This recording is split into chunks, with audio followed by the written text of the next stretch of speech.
Uma Terra Prometida, capítulo 9. Em 1993, Michelle e eu compramos nosso primeiro imóvel, num condomínio de Hyde Park, chamado Westview Park. Era uma linda localização, em frente a Promontory Point e ao Lago Michigan, com um amplo pátio repleto de cornizos que se cobriam de flores de um tom rosa claro na primavera. O apartamento de 3 quartos, disposto como um vagão de trem da frente para os fundos, não era grande, mas tinha piso de tábua corrida e uma dose razoável de iluminação natural, além de uma boa sala de jantar, com armários de nogueira. Em comparação com o segundo piso da casa da minha sogra, onde morávamos antes para economizar, parecia absolutamente suntuoso. E nós o mobiliamos conforme nosso orçamento, com uma combinação de sofás Crate and Barrels, luminárias Ace Hardware e mesas de segunda mão. Perto da cozinha havia um pequeno escritório onde eu trabalhava à noite. Michelle o chamava de A Toca, porque estava sempre entupido de pilhas de livros, revistas, jornais, peças processuais que eu estava elaborando e provas a ser corrigidas.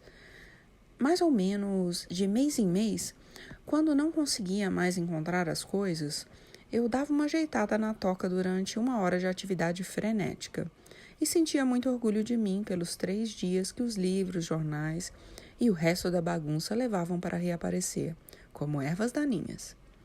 A toca era também o único cômodo do apartamento onde eu fumava, muito embora, depois que as meninas nasceram, eu tenha transferido meu péssimo hábito para a ligeiramente instável varanda dos fundos, onde às vezes eu assustava as famílias de guaxinins que se alimentavam em nossas lixeiras. Crianças transformam nossas casas de muitas maneiras. Proteções de espuma apareceram nas quinas das mesas. A sala de jantar, aos poucos, foi perdendo a relação com as refeições e se tornando um repositório de cercadinhos, tapetes coloridos e brinquedos em que eu pisava pelo menos uma vez por dia. Mas, longe de parecer apertado, o modesto espaço do apartamento amplificava as alegrias e os barulhos de nossa jovem família. Banhos que molhavam tudo em volta e festas de aniversário barulhentas, além do som da Motown ou da salsa saindo das caixas de som do aparador enquanto eu girava com as meninas nos braços. E, embora eu visse amigos de nossa idade comprarem casas maiores em bairros melhores, a única época em que surgia vontade de nos mudarmos era o verão, quando 1 ou 2 camundongos, não havia como saber quantos eram, passavam apressados pelo corredor. Eu resolvi o problema consertando o piso da cozinha, mas só depois de, com notável patetice e um sorriso engraçadinho, refutar a ideia de que 2 camundongos caracterizavam uma infestação e Michelle, em resposta, ameaçara ir embora com as meninas. Pagamos $277.500 pelo apartamento, com 40% de entrada, graças a uma ajuda de Todd, e amortização em 30 anos a prestações fixas. No papel, nossa renda deveria comportar sem problemas os pagamentos mensais. Mas, à medida que Malha e Sasha cresciam, os custos com creche, escola e férias de verão iam subindo, e o saldo dos empréstimos estudantis que contraímos para pagar a faculdade parecia não diminuir nunca. O dinheiro era sempre curto. As dívidas de cartão de crédito cresciam. Não conseguíamos economizar. Por isso, quando Marty sugeriu que pensássemos num refinanciamento de nossa hipoteca para aproveitar os juros mais baixos, liguei no dia seguinte para uma corretora do bairro. O corretor, um jovem dinâmico com cabelo cortado rente, confirmou que poderíamos economizar centenas de dólares por mês na operação. Mas, com os preços dos imóveis nas alturas, ele quis saber se tínhamos pensado também em usar uma parcela do novo empréstimo para conseguir algum dinheiro vivo na transação. Era uma prática comum, conversou ele. Bastava fazer uma nova avaliação do valor do apartamento.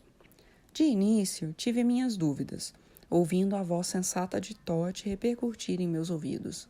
Mas quando fiz as contas e considerei quanto economizaríamos quitando nossa dívida de cartão de crédito, Essa lógica se mostrou difícil de contestar.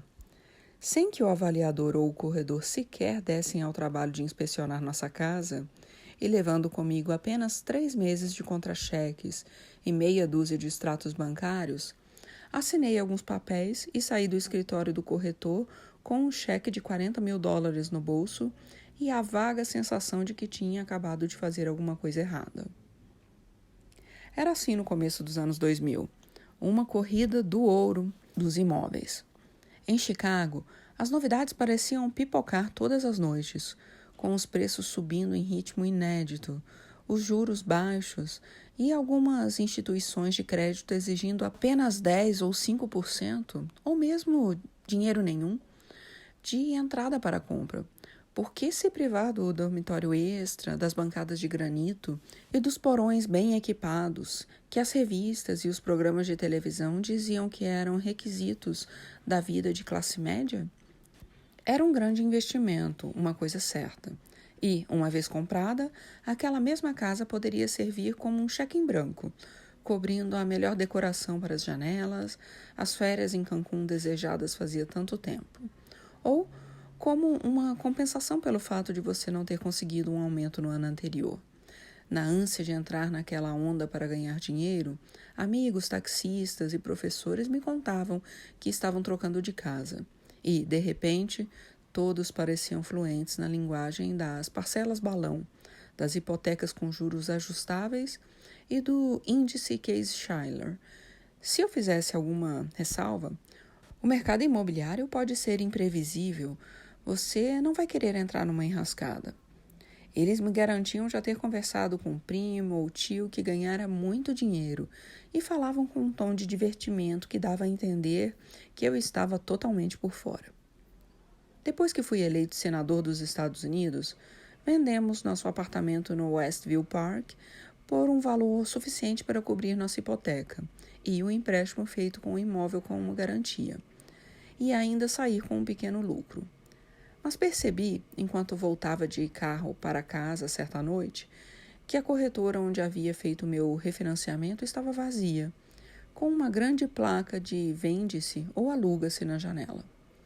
Todos os novos condomínios de River North ou South Loop pareciam desocupados, mesmo com as incorporadoras oferecendo aos compradores descontos cada vez maiores.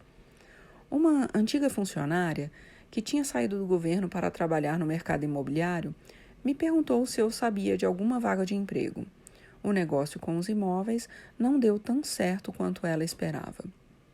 Não fiquei nem surpreso, nem alarmado com nada disso, imaginando se tratar apenas dos ciclos naturais do mercado. Mas, em Washington, por acaso comentei sobre a desaceleração do mercado imobiliário de Chicago com um amigo, George Haywood, quando comíamos sanduíche num parque perto do Capitólio. George tinha largado a faculdade de Direito de Harvard para ser jogador profissional de blackjack. Explorou suas habilidades com números e sua propensão ao risco num emprego como negociador de títulos em Wall Street e acabou ganhando muito dinheiro com investimentos pessoais. Estar sempre alguns passos à frente era seu negócio. É só o começo, disse ele. Como assim? Estou falando do mercado imobiliário como um todo, explicou George. Todo o sistema financeiro é tudo um castelo de cartas esperando para desabar.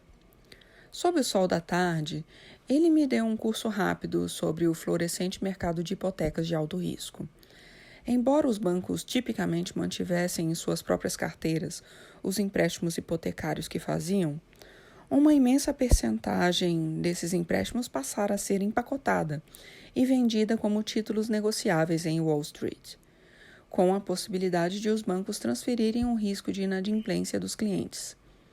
Essa securitização de hipotecas tinha levado os bancos a relaxar cada vez mais seus critérios de concessão de crédito. Agências de classificação de riscos, pagas pelos emissores, carimbavam esses títulos negociáveis como AAA, ou menos arriscados, sem analisar devidamente a possibilidade de não pagamento dos empréstimos originais. Investidores globais, nadando em dinheiro e ansiosos por retornos mais altos, correram para comprar esses produtos, injetando mais e mais dinheiro no financiamento imobiliário. Enquanto isso, Fannie Mae e Freddie Mac, as duas gigantes que o Congresso autorizara a comprar hipotecas qualificáveis para incentivar a compra de imóveis e que, em virtude de seu status quase governamental, conseguiram tomar dinheiro emprestado a custos bem mais baixos do que outras empresas. Estavam metidas até o pescoço no chamado mercado do subprime, e seus acionistas ganhavam dinheiro rapidamente com o inchaço do setor imobiliário. Tudo isso tinha contribuído para formar uma bolha clássica, explicou George. Enquanto os preços dos imóveis continuassem subindo, todos estariam felizes. As famílias, que de repente puderam comprar a casa dos sonhos sem precisar desembolsar nenhum dinheiro de entrada. As incorporadoras, que não davam conta de construir casas com a rapidez necessária para atender a nova clientela. Os bancos, que vendiam instrumentos financeiros cada vez mais complexos com lucros substanciais. Os fundos de cobertura e os bancos de investimento, que faziam apostas cada vez mais altas em cima desses instrumentos financeiros com o dinheiro emprestado. Isso sem contar as lojas de imóveis, os fabricantes de tapete, os sindicatos setoriais, os departamentos de anúncio dos jornais, todos com os melhores motivos do mundo para prolongar a festa. Mas, com tantos compradores não confiáveis sustentando o mercado, George estava convencido de que a festa uma hora acabaria. O que eu vi em Chicago era só um tremor inicial, segundo ele. Quando o terremoto começasse, o impacto seria bem mais grave em lugares como a Flórida, Arizona e Nevada, onde empréstimos hipotecários de alto risco eram ainda mais comuns. Assim que um grande número de proprietários começasse a deixar de pagar suas parcelas, os investidores perceberiam que um monte de títulos negociáveis não era tão assim. Provavelmente, correriam para as saídas de emergência, livrando-se às pressas dos papéis. Os bancos detentores desses títulos ficariam vulneráveis a corridas aos depósitos e provavelmente suspenderiam os empréstimos para cobrir perdas ou manter exigências de capital. E até mesmo as famílias idôneas teriam dificuldade para obter financiamentos hipotecários, o que, por sua vez, deprimiria o mercado imobiliário ainda mais. Seria um círculo vicioso, que provavelmente deflagraria o pânico e, devido ao volume de dinheiro envolvido, resultaria em uma crise econômica como nunca tínhamos visto em nossa vida. Ouvi tudo aquilo com incredulidade. George não era dado a exageros, especialmente quando o assunto era dinheiro. Ele me contou que tinha assumido uma robusta posição vendida, apostando que os preços dos títulos negociáveis respaldados por hipotecas cairiam no futuro. Perguntei por quê, se o risco de uma grande crise era tão alto. Ninguém, nem o Federal Reserve, nem reguladores bancários, nem a imprensa que cobria o mercado financeiro parecia tocar no assunto. George encolheu os ombros. Se souber, me diga. Quando voltei para meu gabinete no Senado, pedi a meus assessores que conversassem com seus colegas no comitê bancário para saber se alguém tinha ouvido falar de algum perigo relacionado à disparada do mercado de hipotecas de alto risco. Os relatos que recebi foram bem diferentes. O presidente do Federal Reserve tinha indicado que o mercado imobiliário estava um pouco superaquecido e necessitando de correção, mas que, levando em conta tendências históricas, ele não via nenhuma grande ameaça ao sistema financeiro ou à economia em geral. Com tantos outros problemas para lidar, inclusive o começo das campanhas de meio de mandato, o alerta de George desapareceu de minha cabeça. Na verdade, quando voltei a encontrá-lo, 2 meses depois, no começo de 2007, os mercados financeiro e imobiliário continuavam a desacelerar, mas não parecia ser nada grave. George me contou que tinha sido obrigado a abandonar sua posição vendida depois de sofrer perdas significativas. A verdade é que não tenho dinheiro suficiente para continuar apostando, disse ele calmamente, acrescentando: pelo jeito, subestimei a disposição das pessoas de sustentar uma farsa. Não perguntei a George quanto dinheiro tinha perdido, e mudamos de assunto. Nós nos despedimos naquele dia sem saber que a farsa não duraria muito mais tempo, ou que suas terríveis repercussões desempenhariam, apenas 1 ano e meio depois, um papel fundamental na minha eleição para presidente. Senador Obama, aqui é Hank Paulson. Aconteceu 1 semana e meia depois da Convenção Nacional Republicana, 11 dias antes do meu primeiro debate com John McCain. O motivo para o secretário do Tesouro pedir para falar comigo era claro. O sistema financeiro estava se desintegrando, levando junto a economia americana. Apesar de o Iraque ser o principal assunto no começo de nossa campanha, uma parte central do meu argumento a favor de mudanças sempre fora a necessidade de políticas econômicas mais progressistas.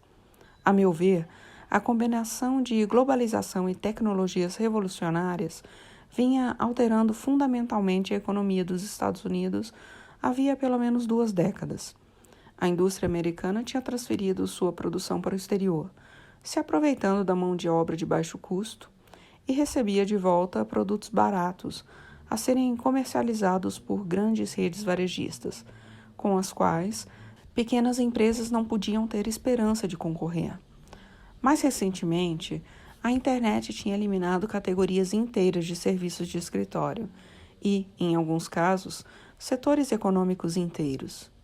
Nessa nova economia, em que os vencedores ficavam com tudo, quem controlasse o capital ou tivesse qualificações especiais muito disputadas, empresários de alta tecnologia, gestores de fundo de cobertura, LeBron James ou Jerry Seinfeld, podia alavancar seus ativos, atuar no mercado global e acumular mais riqueza do que qualquer grupo na história da humanidade. Mas, para o trabalhador comum, a mobilidade do capital e a automação significavam um poder de barganha cada vez menor. Cidades industriais perderam sua seiva vital. Inflação baixa e TVs de tela plana baratas não bastavam para compensar demissões. Menos horas de trabalho, empregos temporários, salários estagnados e benefícios reduzidos, especialmente quando os custos da assistência à saúde e da educação, 2 setores menos sujeitos à automação redutora de custos, continuavam subindo. A desigualdade também tinha sua forma de se multiplicar. Mesmo os americanos de classe média se viram cada vez mais obrigados a sair de bairros com as melhores escolas e de cidades com as melhores perspectivas de emprego. Não conseguiam pagar pelas vantagens adicionais, cursos preparatórios para o exame padronizado do ensino médio, que serve de parâmetro de acesso às universidades, acampamentos de férias voltados para a tecnologia, estágios de importância inestimável, mas não remunerados, que pais mais abonados ofereciam aos filhos. Em 2007, a economia dos Estados Unidos não só produzia mais desigualdade do que qualquer outro país rico, como também oferecia menos mobilidade ascendente. Eu achava que esses frutos não eram inevitáveis, e sim consequências de escolhas políticas feitas ainda na época de Ronald Reagan. Sob a bandeira da liberdade econômica, sociedade proprietária era a frase que o presidente Bush usava. Os americanos foram alimentados com uma dieta constante de redução de impostos para os ricos e viram leis de acordos coletivos não sendo aplicadas. Houve esforços para privatizar ou reduzir a rede de proteção social, e os orçamentos federais previam investimentos menores do que deveriam em tudo, desde educação pré-escolar até infraestrutura. Isso tinha acelerado a desigualdade, deixando famílias mal preparadas para atravessar até mesmo as pequenas turbulências econômicas. Eu fazia campanha para empurrar o país na direção contrária. Não acreditava que os Estados Unidos pudessem reverter a automação, ou romper a cadeia global de abastecimento, embora achasse que devíamos negociar cláusulas trabalhistas e ambientais mais firmes em nossos acordos comerciais. Mas tinha certeza de que era possível adaptar nossas leis e instituições, assim como fizemos no passado, para garantir que pessoas dispostas a trabalhar pudessem ter uma oportunidade. Em cada parada que fazia, em cada cidade, grande ou pequena, minha mensagem era a mesma. Prometia aumentar impostos para os abastados a fim de financiar investimentos vitais em educação, pesquisa e infraestrutura.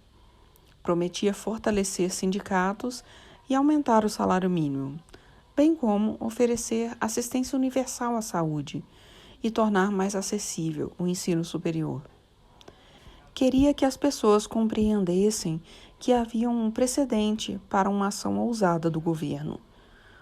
Franklin Delano Roosevelt tinha salvado o capitalismo de si mesmo, lançando os alicerces do boom econômico depois da Segunda Guerra Mundial. Eu costumava afirmar que leis trabalhistas fortes tinham ajudado a construir uma classe média próspera e um mercado interno robusto, e que, banindo produtos inseguros e táticas fraudulentas, as leis de proteção do consumidor tinham ajudado os negócios legítimos a prosperar e crescer. Também explicava que as escolas públicas e universidades estaduais, além da lei que, entre outras coisas, garantia aos veteranos da Segunda Guerra Mundial o acesso à educação superior gratuita, tinham desenvolvido o potencial de gerações de americanos e impulsionado a mobilidade ascendente. Programas como Previdência Social e Medicare deram a esses mesmos cidadãos uma condição estável na melhor idade, e investimentos governamentais como os da administração do Vale do Tennessee e do sistema de rodovias interestaduais aprimoraram a produtividade e proporcionaram uma plataforma para incontáveis empreendedores. Eu estava convencido de que poderíamos adaptar essas estratégias aos tempos atuais. Mais do que alguma política específica, eu queria reestabelecer na mentalidade do povo americano a noção do papel crucial que o governo sempre desempenhou na ampliação das oportunidades, no estímulo à concorrência e na garantia de que o mercado funcione para todos. Só não contava era com uma grande crise financeira. Apesar da advertência oportuna de George, somente no primeiro semestre de 2007 comecei a notar manchetes perturbadoras no noticiário do mercado financeiro.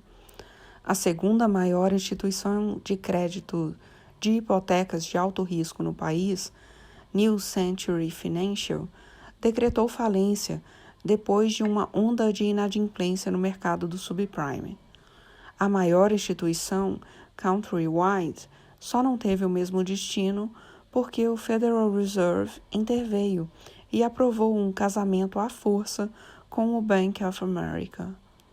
Assustado, conversei com minha equipe econômica e fiz um discurso na Nasdaq em setembro de 2007, denunciando a incapacidade de regular o mercado de empréstimos hipotecários de alto risco e propondo uma supervisão mais firme.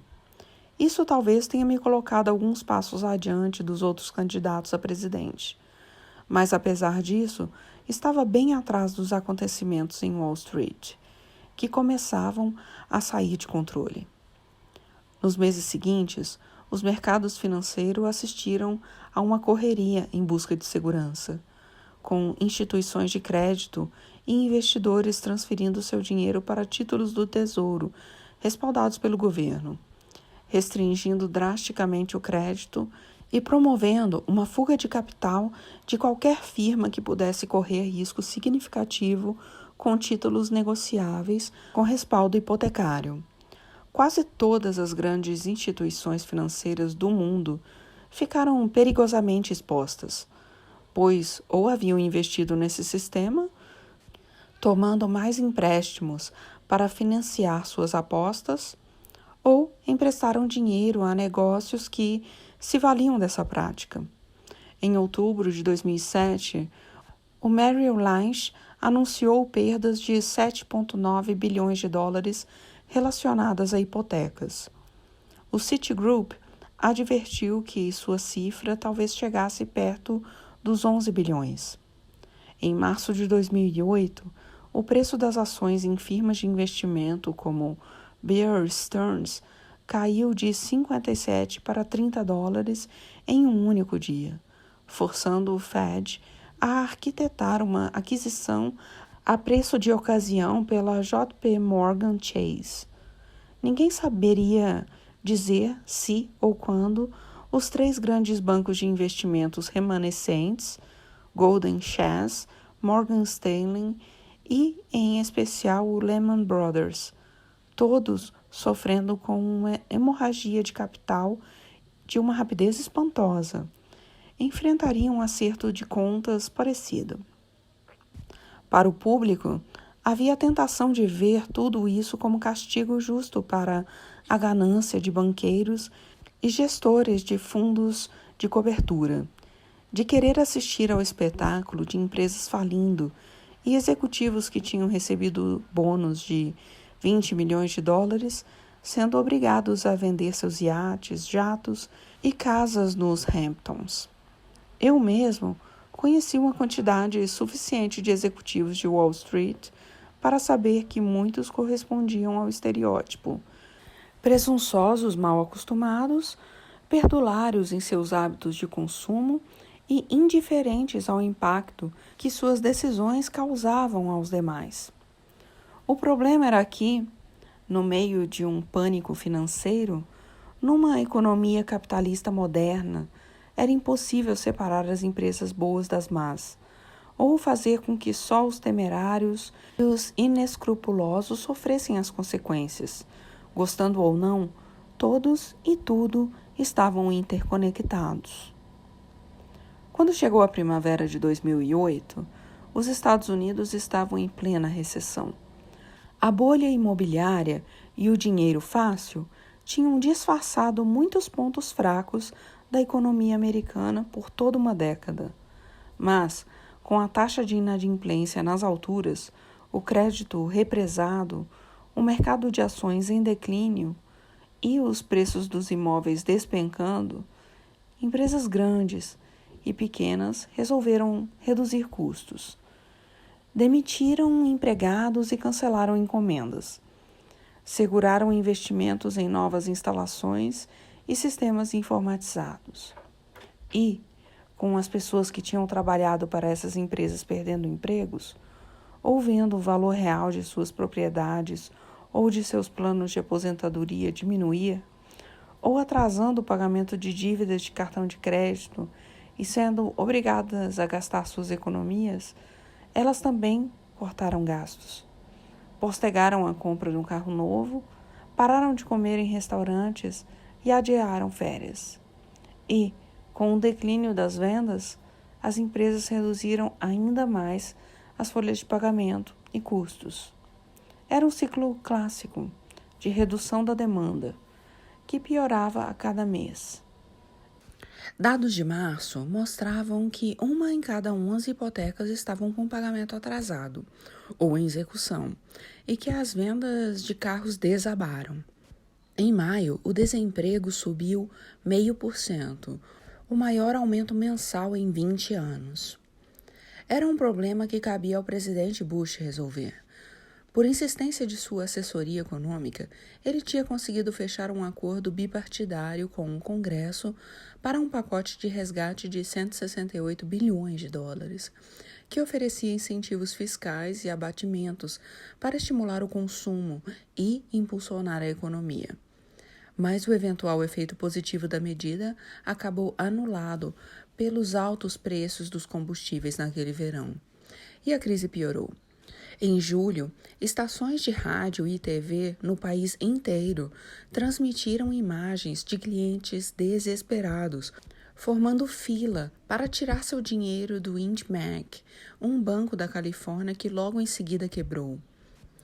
Wachovia, bem maior, sobreviveu apenas porque o secretário Paulson conseguiu emplacar uma exceção de risco sistêmico para evitar sua falência. O Congresso, enquanto isso, autorizou 200 bilhões de dólares para evitar que Fannie e Freddie Mac, os dois colossos privados que juntos garantiam 90% das hipotecas dos Estados Unidos, pedissem falência. Ambos foram postos sob curatela governamental através da recém-formada Agência Federal de Financiamento Habitacional, FHFA. Mas, mesmo com uma intervenção dessa magnitude, ainda parecia que os mercados continuavam à beira do colapso, como se as autoridades estivessem apenas jogando cascalho numa fenda no solo que não parava de crescer. E, pelo menos por hora, o estoque de cascalho do governo tinha acabado. Foi por isso que Hank Paulson, secretário do Tesouro, me ligou. Conheci Paulson quando ele era CEO do Goldman Sachs. Alto, calvo e de óculos, um pouco desajeitado, mas despretensioso, passara a maior parte do tempo conversando comigo sobre sua paixão pela proteção ambiental. Mas sua voz, já normalmente rouca, naquele momento soava tensa, a de um homem acossado tanto pelo cansaço como pelo medo. Naquela manhã de segunda-feira, dia 15 de setembro, o Lehman Brothers, um banco com valor de mercado de 639 bilhões de dólares, tinha anunciado que entrara com um pedido de falência. O fato de o Departamento do Tesouro não ter feito nada para evitar o maior pedido de falência da história era sinal de que estávamos entrando numa nova fase da crise. A expectativa é de uma reação muito ruim do mercado, disse Paulson, e a situação provavelmente vai piorar antes de melhorar. Ele explicou que o Tesouro e o Fed tinham concluído que o Lehman estava fragilizado demais para ser salvo e nenhuma outra instituição financeira se dispunha a assumir seu passivo. O presidente Bush tinha autorizado Paulson a avisar a mim e a John McCain, uma vez que outras medidas de emergência precisariam de apoio político bipartidário. Paulson esperava que as duas campanhas respeitassem e reagissem apropriadamente à gravidade da situação. Não era preciso consultar um analista de pesquisa para saber que Paulson tinha bons motivos para se preocupar com as repercussões políticas. Estávamos a 7 semanas de uma eleição nacional. À medida que o público ia sendo informado sobre a enormidade da crise, a ideia de gastar bilhões de dólares do contribuinte para socorrer bancos que se envolveram em negócios temerários certamente teria um índice de popularidade semelhante ao de uma virose sazonal ou ao de um Osama Bin Laden. No dia seguinte, o Tesouro de Paulson impediria catástrofes semelhantes no Goldman Sachs e no Morgan Stanley, redefinindo as duas definições para permitir que criassem bancos comerciais com direito à proteção federal. Apesar disso, mesmo empresas blue chip, avaliadas como excelentes, imediatamente ficaram incapacitadas de tomar emprestado o dinheiro necessário para financiar operações do dia a dia, e fundos do mercado monetário, antes tido como tão seguro e com liquidez comparável à do dinheiro em espécie, começaram a ceder sob pressão. Para os democratas, seria muito fácil jogar a culpa do fiasco no governo, mas a verdade era que muitos representantes do partido do Congresso comemoraram o aumento do número de americanos que se tornaram proprietários de imóveis durante o boom do mercado subprime. Para republicanos que tentavam a reeleição e já estavam vinculados a um presidente impopular e a uma economia em queda livre, a perspectiva de votar a favor de mais resgates era como um convite para cavar a própria cova. Se vocês precisarem tomar novas medidas, avisei a Paulson, acho que o maior problema virá do lado de vocês, não do meu. Muitos republicanos já se queixavam de que as intervenções do governo Bush no setor bancário violavam os princípios conservadores mais fundamentais do Estado mínimo. Acusavam o Federal Reserve de ir além de sua função. E alguns tinham o desplante de criticar as agências reguladoras governamentais por não terem captado mais cedo os problemas do mercado do subprime. Como se eles próprios não tivessem passado os últimos 8 anos trabalhando para enfraquecer todas as regulamentações financeiras que encontrassem. Os comentários públicos de John McCain até então tinham sido indistintos, e recomendei a Paulson que se mantivesse em estreito contato com o meu adversário, conforme a situação progredia. Como candidato republicano, McCain não tinha opção confortável de se distanciar de Bush. Sua promessa de dar continuidade à maioria das políticas de Bush, na verdade, sempre fora uma de suas maiores vulnerabilidades. Durante as primárias, ele confessara que não entendia muito de política econômica. Mais recentemente, reforçara a impressão de estar desligado da realidade ao admitir para um repórter que não sabia ao certo quantas casas possuía. A resposta era 8. Com base no que Paulson acabava de me dizer, os problemas políticos de McCain estavam prestes a piorar. Eu não tinha dúvida de que sua assessoria política lhe recomendaria melhorar sua situação perante os eleitores ao se desvincular de quaisquer esforços de resgate financeiro que o governo Bush tentasse empreender. Se McCain preferisse manter distância desse tipo de medida, eu tinha certeza de que sofreria forte pressão dos democratas, e talvez de minha própria equipe, para fazer o mesmo. Apesar disso, quando encerrei minha conversa com Paulson, eu já sabia que a reação de McCain não tinha importância. Com tanta coisa em jogo, eu faria o que fosse necessário, independentemente das repercussões políticas, para ajudar o governo a estabilizar a situação. Disse a mim mesmo que, se quisesse ser presidente, precisaria agir como um. Conforme esperado, John McCain teve dificuldade para dar uma resposta coerente aos acontecimentos que se desenrolavam em ritmo acelerado. No dia do anúncio do Lehman, numa tentativa inoportuna de tranquilizar o público, ele apareceu num comício transmitido pela televisão e declarou que os fundamentos da economia são fortes. Minha campanha partiu para cima dele de forma impiedosa. Senador, de que economia o senhor está falando? Perguntei no fim do dia durante um comício meu. Nos dias seguintes, a notícia da falência do Lehman desencadeou o pânico nos mercados financeiros. Ações despencaram. O Merrill Lynch já tinha sido vendido às pressas para o Bank of America. Enquanto isso, os 200 bilhões de dólares do programa do Fed de empréstimos a bancos se mostravam insuficientes, além de todo o dinheiro para escorar Fannie Mae e Freddie Mac. Mais 85 bilhões de dólares foram consumidos numa aquisição governamental da AIG, gigantesca companhia de seguros, cujas apólices garantiam o mercado de seguros das hipotecas de alto risco.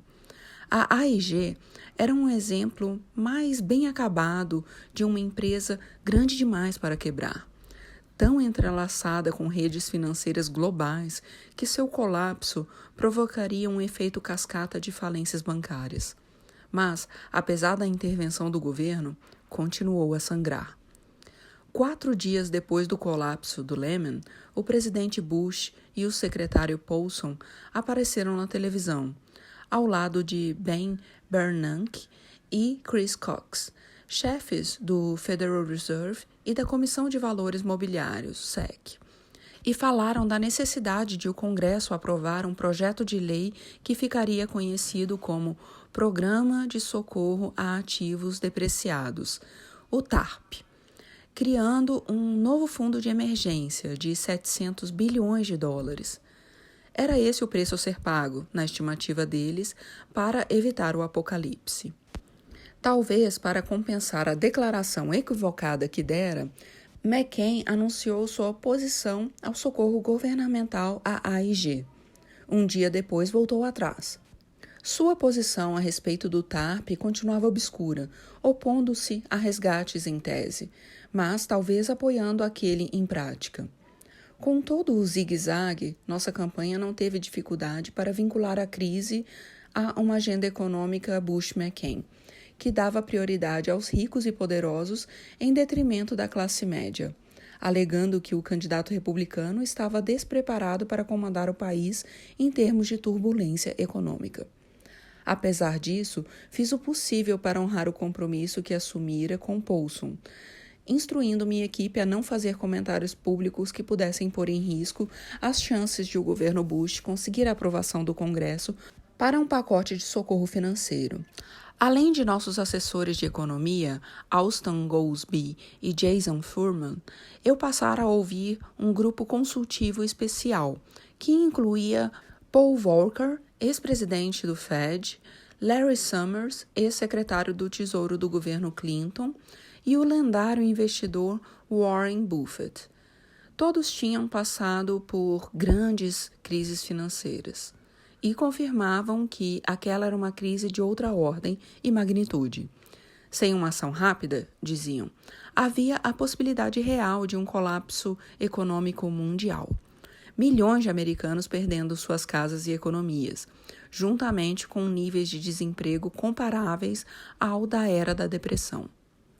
Essa orientação inestimável me ajudou a compreender os aspectos práticos da crise e a avaliar as respostas apresentadas, mas também me deixou apavorado. Quando viajei a Tampa para meu primeiro debate com McCain, estava seguro de que, pelo menos no que dizia respeito aos aspectos principais da economia, eu sabia do que estava falando e temia cada vez mais o que uma crise prolongada poderia significar para as famílias de todo o país. Mesmo sem a distração de uma crise iminente, era muito provável que a ideia de ficar 3 dias enfurnado no hotel, me preparando para o debate, não me agradasse muito. Mas, por causa de meu desempenho irregular nos debates das primárias, eu sabia que precisava trabalhar duro. Felizmente, nossa equipe tinha recrutado para isso 2 advogados e veteranos de campanhas políticas, Ron Klain e Tom Donilon, que desempenharam funções semelhantes preparando candidatos como Al Gore, Bill Clinton e John Kerry. Assim que cheguei, eles me traçaram um quadro detalhado do formato do debate e fizeram um esboço de todas as perguntas possíveis. Juntamente com X e Plouffe, a assessora de comunicações Anita Dunn e o resto da equipe, eles me treinavam por horas a fio para que eu desse as respostas exatas que queriam ouvir, até a última palavra ou forma de expressão. No velho Biltmore Hotel, onde ficaríamos, Ron e Tom tinham insistido em construir uma réplica exata do palco do debate. E na primeira noite me submeteram a uma simulação de 90 minutos, analisando cada aspecto do meu desempenho, de ritmo, a postura e tom. Foi exaustivo, mas sem dúvida muito útil, e quando pus a cabeça no travesseiro, eu sabia que ia sonhar com tópicos do debate. Apesar de seus esforços, porém, notícias de fora da bolha Klain-Donilon continuavam desviando minha atenção. Entre uma sessão e outra, eu recebia as últimas atualizações sobre o comportamento do mercado e as perspectivas da legislação TARP do governo. Legislação, na verdade, era só uma força de expressão. O projeto que Hank Paulson submetera ao Congresso consistia de 3 páginas de lugares comuns, autorizando o Tesouro a usar os 700 bilhões de dólares do Fundo de Emergência para comprar ativos depreciados, ou, mais genericamente, tomar as providências que julgasse necessárias para conter a crise. Com a imprensa e o público protestando em altos brados contra o custo das medidas, e representantes dos 2 partidos hesitando por causa da falta de detalhes, me contou Pete House, o governo não chegava nem perto dos votos necessários para a aprovação. Harry Reid e a presidente da Câmara, Nancy Pelosi, disseram exatamente isso quando conversei com eles por telefone. Ambos eram políticos pragmáticos, que não hesitavam em desancar os republicanos para consolidar suas maiorias, sempre que surgisse uma oportunidade. Mas, como eu veria muitas vezes nos anos seguintes, tanto Harry como Nancy estavam dispostos, às vezes muito a contragosto, a deixar as disputas políticas de lado quando uma questão de vital importância estava em jogo. Com relação ao TARP, eles buscaram uma orientação minha. Dei minha opinião sincera. Desde que fossem impostas algumas condições para garantir que não se tratava apenas de uma doação para Wall Street, os democratas deveriam ajudar e aprovar o projeto. E, de fato, os dois líderes prometeram dar um jeito de convencer suas respectivas bancadas e conseguir os votos para aprovação. Se Bush e o Partido Republicano, por sua vez, conseguissem um número suficiente de votos republicanos. Eu sabia que aquele era um tremendo se. Uma legislação impopular, uma eleição extremamente próxima e nenhum dos dois lados querendo dar munição ao outro. Parecia uma receita infalível para um impasse. Para romper com a inação, comecei a cogitar seriamente a proposta feita por meu amigo Tom Coburn, um senador republicano de Oklahoma, que McCain e eu divulgássemos uma declaração conjunta defendendo a aprovação de alguma versão do TARP. Se nós dois puséssemos a mão na arma do crime, raciocinava Coburn, eliminaríamos o caráter político da votação, permitindo com isso que um Congresso com nervos à flor da pele tomasse uma decisão razoável, sem a obsessão do impacto que isso pudesse ter no dia da eleição. Eu não tinha a menor ideia de como McCain reagiria. Podia parecer uma armadilha, mas, sabendo que se um pacote não fosse aprovado, estaríamos diante do que poderia acabar se tornando uma depressão em larga escala, achei que valia a pena tentar. McCain e eu conversamos por telefone quando eu voltava de carro para o hotel depois de um breve compromisso de campanha. Sua voz era suave, com um tom educado, mas cauteloso. Ele estava disposto a fazer uma possível declaração conjunta, mas vinha pensando numa outra ideia. E se suspendêssemos nossas campanhas? E se adiássemos o debate, voltássemos para Washington e esperássemos o pacote de socorro ser aprovado? Embora não conseguisse ver a utilidade de levar o circo da campanha presidencial para Washington, fiquei animado com o aparente interesse de McCain em se colocar acima das disputas partidárias para que o projeto de lei fosse aprovado. Tomando cuidado para não parecer que estava fazendo pouco caso, sugeri, e John concordou, que os responsáveis por nossas campanhas discutissem um conjunto de opções para examinarmos e que voltássemos a nos falar dentro de 1 ou 2 horas. Estamos progredindo, pensei, desligando o telefone. Em seguida, liguei para Plouffe e o instruí a entrar em contato com Rick Davis, responsável pela campanha de McCain, para dar prosseguimento ao diálogo. Minutos depois, encontrei Plouffe de cara amarrada no hotel após falar com Davis. McCain vai dar uma entrevista coletiva agora mesmo, ele me contou, anunciando o plano de suspender a campanha e voar de volta para Washington. Como assim? Falei com ele 10 minutos atrás. Pois é, não foi uma atitude honesta da parte dele. Davis disse que McCain não vai nem mesmo aparecer para o debate, a não ser que o pacote de socorro seja aprovado nas próximas 72 horas. Ele falou que McCain vai sugerir publicamente que você suspenda sua campanha porque, escuta só, o senador McCain acha que agora as questões políticas devem ficar em segundo plano. Plouffe cuspia as palavras, como se quisesse esmurrar a cara de alguém. Poucos minutos depois, vimos McCain fazer seu anúncio, com voz embargada, de preocupação. Era difícil não se sentir furioso e decepcionado. A interpretação mais benevolente era a de que a reação de John tinha sido motivada por desconfiança, com medo de que a proposta de declaração conjunta fosse uma tentativa de deixá-lo para trás. Ele resolveu fazer isso comigo antes. A interpretação menos benevolente, compartilhada unanimemente por meus colaboradores, era de que uma campanha em desespero se lançava em mais uma jogada política mal pensada. Jogada política ou não, houve muitos observadores políticos bem informados de Washington que consideraram a iniciativa de McCain Um golpe de mestre. Mal ele saiu do ar, fomos bombardeados por mensagens ansiosas de consultores democratas e de apoiadores dentro do Beltway, dizendo que precisávamos suspender a campanha, sob pena de perdermos nossa vantagem no momento de emergência nacional.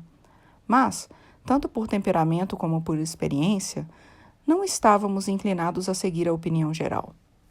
Eu não só achava que, fazendo pose em Washington, nós dois diminuiríamos, em vez de aumentar, as chances de aprovação do TARP, como também sentia que a crise financeira tornava muito mais importante a realização do debate, para que os eleitores pudessem ouvir os dois homens que brigavam para conduzi-los numa situação difícil sobre a qual pouco se sabia. Apesar disso, rejeitar o apelo de McCain parecia uma empreitada muito arriscada. Reunindo a equipe, perguntei se alguém discordava de minha avaliação. Sem hesitar, todos disseram que não. Eu sorri. Ok, então. 1h30 depois, dei minha própria entrevista coletiva para dizer que não suspenderia a campanha. Ressaltei que já mantinha diálogos com Paulson e com lideranças do Congresso e que estava pronto para ir a Washington a qualquer momento que fosse preciso. Então, improvisei uma frase que dominaria o noticiário. Presidentes vão ter que lidar com mais de uma coisa ao mesmo tempo. Não tínhamos a menor ideia como os eleitores reagiriam, mas estávamos todos satisfeitos com a minha decisão. Assim que nos sentamos para começar a elaborar os passos seguintes, porém, Plouffe recebeu um e-mail de Josh Bolten, chefe da Casa Civil de Bush, pedindo para conversar com ele pelo telefone. Plouffe saiu correndo da sala, voltou minutos depois franzindo a testa. Parece que McCain pediu a Bush uma reunião amanhã na Casa Branca com você. McCain e as lideranças do Congresso para discutir um acordo sobre o TARP. Bush deve ligar a qualquer momento para convidar você a participar da cerimônia. Plouffe sacudiu a cabeça. Isso é uma baboseira sem tamanho, disse. Apesar de não ser grande, a sala do gabinete da Casa Branca é importante. Com um elegante tapete vermelho, enfeitado de estrelas douradas e paredes bege com arandelas em forma de águia. No lado norte da sala, bustos de mármore de Washington e Franklin, esculpidos em estilo clássico.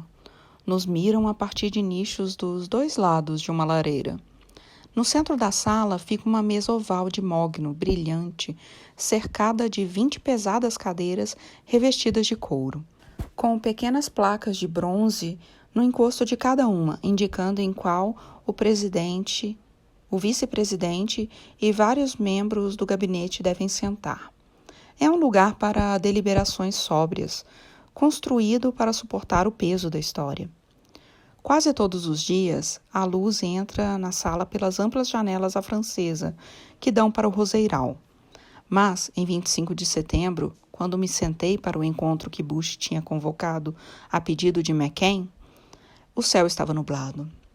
Em volta da mesa se sentaram o presidente, o vice-presidente Cheney, McCain e eu, juntamente com Hank Paulson, Nancy Pelosi, Harry Reid, os líderes republicanos John Boehner e Mitch McConnell, além de presidentes e membros graduados dos comitês legislativos. Uma legião de funcionários da Casa Branca e do Congresso se enfileirava junto às paredes, tomando notas e folheando grossos resumos dos assuntos. Ninguém parecia estar ali porque queria. O presidente, com certeza, não parecia muito entusiasmado quando falamos por telefone no dia anterior. Eu discordava praticamente de todas as grandes decisões políticas de George W. Bush, mas aprendi a gostar dele como pessoa, por ser um homem direto, franco e com um jeito autodepreciativo bem-humorado. Não sei lhe dizer por que McCain acha que isso é uma boa ideia. Ele tinha dito ao telefone, quase se desculpando.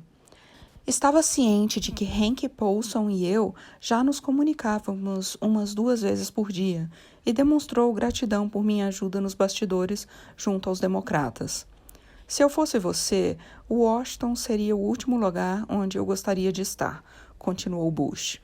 Mas McCain pediu e não pude dizer não. Só espero que não tome muito tempo. Só depois eu ficaria sabendo que Paulson e o restante da equipe presidencial tinham sido contra a reunião, e por uma boa razão.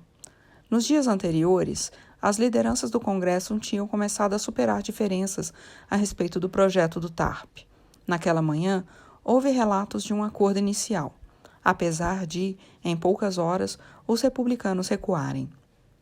Com as negociações num estágio tão delicado, os assessores de Bush avaliaram, com toda a razão, que incluir McCain e a mim no processo provavelmente ia atrapalhar mais do que ajudar. Bush, no entanto, havia ignorado o conselho de sua equipe e tinha bons motivos para isso. Diante da resistência cada vez maior ao TARP, dentro do seu próprio partido, ele não poderia se dar ao luxo de permitir que o candidato republicano o abandonasse. Apesar disso, o procedimento, como um todo, transmitia um ar de elaborada farsa. Olhando para os rostos sérios em volta da sala, compreendi que estávamos reunidos não para uma negociação relevante, mas para participar de um esforço presidencial para apaziguar um homem. O presidente começou com um breve pedido de união antes de entregar o comando da reunião a Paulson, que nos deu as últimas informações sobre as condições do mercado e explicou que os fundos do TARP seriam usados para comprar grandes quantidades de hipotecas ruins, ativos tóxicos, como eram chamados, dos bancos. Com isso, fortalecer balanços patrimoniais e restaurar a confiança do mercado. Se Hank e Ben acham que este plano vai funcionar, disse Bush quando eles terminaram, então é disso que sou a favor. Seguindo o protocolo, o presidente convidou Pelosi, a presidente da Câmara, para falar em seguida. Em vez de tomar a palavra, Nancy educadamente informou ao presidente que os democratas preferiam que eu falasse primeiro, em nome deles. Tinha sido ideia de Nancy e de Harry que eu servisse como porta-voz, e me senti muito grato a eles. Dessa maneira, McCain não poderia me deixar de lado nas deliberações, mas o gesto dava a entender que meus colegas democratas viam seu futuro político vinculado ao meu. A manobra pareceu ter surpreendido os republicanos, e não pude deixar de notar que o presidente olhou para Nancy e deu um sorriso matreiro, que era sua marca registrada. Como político esperto, sabia apreciar uma manobra habilidosa, antes de me fazer um aceno de cabeça. Por vários minutos, discorri sobre a natureza da crise, os detalhes da legislação que estava sendo preparada e questões como fiscalização, remuneração de executivos e dedução de impostos sobre juros hipotecários, que, para os democratas, ainda precisavam ser resolvidas. Lembrando que tanto o senador McCain como eu tínhamos nos comprometidos publicamente a não politizar o esforço de resgate financeiro. Eu disse ao presidente que poderia contar com o quinhão de votos dos democratas necessários para a aprovação da lei, mas alertei que, se houvesse alguma verdade nos relatos de que alguns líderes republicanos estavam recuando e insistindo em começar da estaca zero com um novo plano, as negociações seriam inevitavelmente prejudicadas e as consequências seriam graves. Bush se virou para McCain e falou: John, como Barack teve a chance de falar, acho justo que você seja o próximo na tomada da palavra. Todos se voltaram para McCain, que cerrou os dentes. Ele deu a impressão de que ia falar alguma coisa, mas pensou melhor e por um instante se mexeu inquieto na cadeira. Acho que vou esperar a minha vez, disse por fim. Há momentos numa batalha eleitoral, assim como na vida, em que todos os caminhos possíveis de repente se fecham, com uma única exceção, em que aquilo que parecia uma ampla distribuição de saídas prováveis se reduz ao inevitável. Aquele foi um desses momentos. Bush olhou para McCain com sobrancelhas erguidas, encolheu os ombros e passou a palavra para John Boehner. O líder parlamentar republicano explicou que não estava falando em começar do zero, e sim que desejava algumas alterações, incluindo um plano que teve dificuldade para descrever, segundo o qual o governo federal respaldava as perdas dos bancos, em vez de comprar seus ativos. Perguntei a Paulson se ele tinha examinado essa proposta republicana para determinar se funcionaria. Paulson disse, com toda firmeza, que já tinha estudado a proposta e concluído que não funcionaria. Richard Shelby, o número 2 do Comitê Bancário do Senado, interveio para dizer que ouvira de vários economistas que o TARP não funcionaria. Sugeriu que a Casa Branca desse mais tempo para o Congresso pesar todas as opções. Bush o interrompeu e disse que o país não dispunha de mais tempo. Quanto mais se discutia, mais claro ficava que nenhum dos líderes republicanos estava familiarizado com o conteúdo da última versão do projeto de lei do TARP, ou mesmo com a natureza das próprias mudanças que propunham. Estavam simplesmente tentando encontrar um jeito de evitar uma votação difícil. Depois de ouvir alguns minutos de disputas, voltei a entrar na conversa. Presidente, eu disse, ainda estou esperando ouvir o que o senador McCain tem a dizer. Mais uma vez, todos se voltaram para McCain. Dessa vez, ele analisou um cartãozinho com anotações que tinha na mão. Murmurou alguma coisa que não entendi e proferiu 2 ou 3 minutos de trivialidades. Sobre as conversas que avançaram, sobre a importância de dar espaço a Boehner para convencer a bancada a votar sim. E isso foi tudo. Nenhum plano, nenhuma estratégia, nem mesmo um esboço de sugestão para conciliar as diferentes posições. Todos ficaram em silêncio quando McCain guardou seu cartãozinho, sem levantar os olhos. Como um jogador de beisebol que sabe que perdeu uma rebatida no momento decisivo. Quase me deu pena. Ao incentivar uma manobra tão arriscada e despachar seu candidato despreparado para a reunião, sua equipe cometeu um ato de incompetência política. Quando os repórteres ficassem sabendo de sua atuação naquele dia, a cobertura não seria nada generosa. O efeito mais imediato da falta de habilidade de John, no entanto, foi desencadear um vale-tudo na sala do gabinete. Nancy e Spencer Baschutz, o número 2 do Comitê de Serviços Financeiros da Câmara, começaram uma discussão sobre quem merecia crédito pelas fortes proteções ao dinheiro do contribuinte, incluídas na versão mais recente do projeto de lei. Barney Franks, o firme e alerta democrata de Massachusetts, que conhecia bem o assunto e provavelmente trabalhara com mais afinco do que qualquer outra pessoa para ajudar Paulson a levar o TARP até a linha de chegada, zombava dos republicanos, berrando repetidamente: qual é o plano de vocês? Qual é o plano de vocês? Os rostos se avermelharam, vozes subiram de tom. Todos falavam ao mesmo tempo. E, enquanto isso, McCain permanecia calado em sua cadeira. A situação degringolara a tal ponto que o presidente se ergueu. Está na cara que perdi o controle dessa reunião, disse. Vamos encerrar por aqui. Dito isso, deu meia volta e se retirou às pressas pela porta do lado sul. Toda essa cena me deixou atônito. Enquanto McCain e os líderes republicanos saíam em fila, puxei Nancy e Harry e os outros democratas para uma conversa na sala Roosevelt, ao lado. Estavam todos agitados, uns mais, outros menos, e como já tínhamos decidido que eu não faria nenhum comentário para os repórteres, minha ideia era garantir que ninguém dissesse nada que piorasse a situação.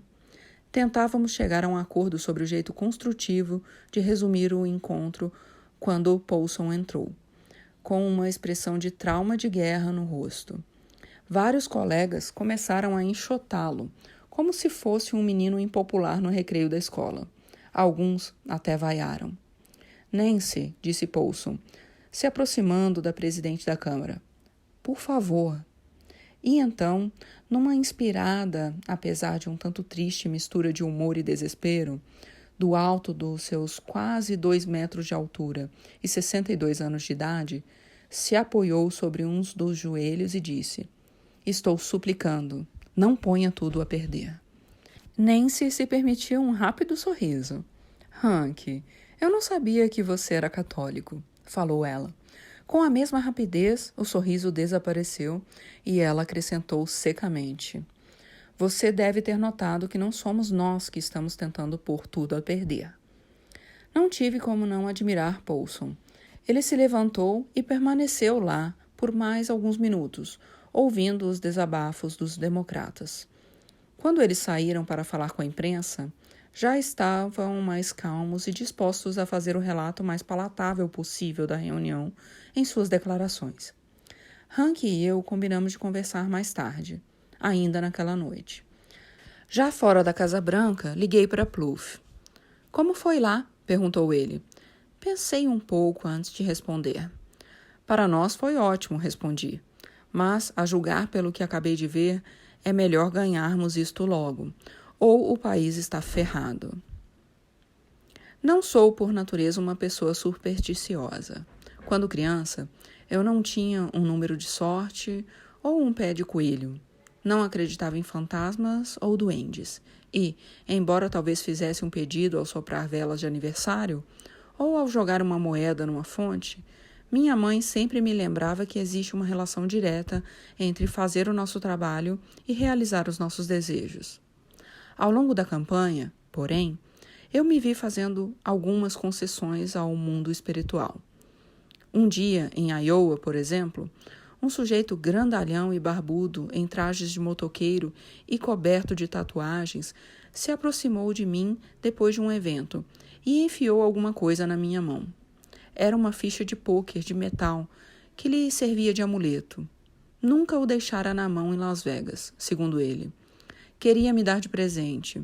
Uma semana depois, uma jovem cega em New Hampshire me entregou um pequeno coração de vidro cor-de-rosa. Em Ohio, foi uma cruz de prata de uma freira com um sorriso irreprimível e um rosto enrugado como um caroço de pêssego. Minha coleção de amuletos foi crescendo. Um Buda em miniatura, uma noz de buquê, a árvore símbolo de Ohio, um trevo de 4 folhas, uma minúscula imagem de Hanuman, o deus macaco. Anjos de todos os feitios, contas de rosário, cristais, pedras. Adquiri o hábito de todas as manhãs recolher 5 ou 6 e colocá-los no bolso, registrando mentalmente, mas sem exagero, quais eu tinha levado comigo num dia que havia sido bom. Se minha provisão de pequenos tesouros não garantia que o universo atuasse em meu favor, eu imaginava que mal não faria. Eu me sentia em paz sempre que os apertava na mão, ou sentia seu chacoalhar quando ia de um evento para o outro. Cada amuleto era um lembrete tátil de todas as pessoas que eu tinha conhecido. Uma singela, mas constante transmissão de suas esperanças e expectativas. Também me tornei muito metódico quanto aos rituais em dias de debate. A manhã era sempre dedicada a uma revisão da estratégia e dos tópicos mais importantes, e o começo da tarde a um pouco de atividade de campanha. Mas pelas 4 da tarde eu queria tempo livre. Para me livrar do excesso de adrenalina, me exercitava um pouco. Então, 90 minutos antes de partir para o local do debate, eu fazia a barba e tomava um demorado banho de chuveiro antes de vestir uma camisa nova, branca, e uma gravata azul ou vermelha, que Red tinha pendurado no guarda-roupa do hotel, ao lado do terno azul recém-passado. Para o jantar, comida tipo casa da avó, bife ao ponto, batata assada ao purê, brócolis ao vapor. E, meia hora antes do debate, enquanto dava uma olhada em minhas anotações, ouvia música com fone de ouvido ou numa caixa de som portátil. Com o tempo, acabei me tornando um pouco obsessivo com relação a certas canções. De início, eram meia dúzia de clássicos de jazz. Freddie Freeloader, de Miles Davis, My Favorite Things, de John Coltrane, Look Be a Lady, de Frank Sinatra. Antes de um debate nas primárias, devo ter tocado a última faixa 2 ou 3 vezes seguidas, uma indicação clara de falta de confiança em meus preparativos. No fim, era o rap que botava minha cabeça no lugar. 2 canções em especial, My First Song, de Jay-Z, e Lose Yourself, de Eminem. Ambas eram sobre arriscar tudo para conseguir qualquer coisa que todos consideravam impossível. Escute aqui se tivesse a chance de conseguir num instante tudo o que você sempre quis. Você agarraria essa chance ou deixaria passar? Sobre como é sobreviver tirando leite de pedra, sobre sobreviver à base da malandragem, do jogo de cintura e do medo disfarçado de bravata. As letras pareciam sob medida para minha condição inicial de azarão. Sentado sozinho no banco traseiro do carro do serviço secreto, a caminho do debate, com meu uniforme impecável e nó de gravata com covinha, eu sacudia a cabeça ao ritmo dessas músicas, sentindo um leve traço de rebeldia, uma conexão com qualquer coisa mais dura e realista do que todo o alvoroço e toda a deferência que agora me cercavam. Era um jeito de ir além do artifício e lembrar a mim mesmo quem eu era. Antes de meu primeiro debate com John McCain, no fim de setembro, segui o ritual ao pé da letra. Comi meu bife, ouvi minha música, senti o peso dos amuletos no bolso enquanto me dirigia ao palco.